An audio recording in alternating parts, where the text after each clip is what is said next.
2021 Toyota RAV4 air filter removal and replacement. It's going to be right behind the driver's side front headlight. There's going to be two clips you have to remove, one here and then one here. Then you're going to remove this connector.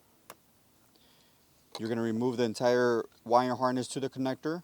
Press in on these little tabs right here and it pops out. Same thing here, pull up on it and it slides out. Once you do that, you can go ahead and remove the top cover of the air filter, hold it up, and you can remove the air filter.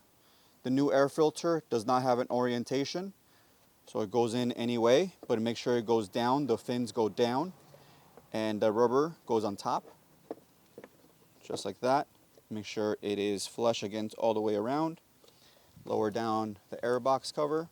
You gotta hook it in on the back side over here. There's some hooks. You put those in first, make sure that it's all the way down and flush all the way around.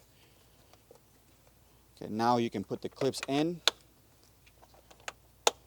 And then you have your connector and you put it back on the clips. And that's how you replace an air filter.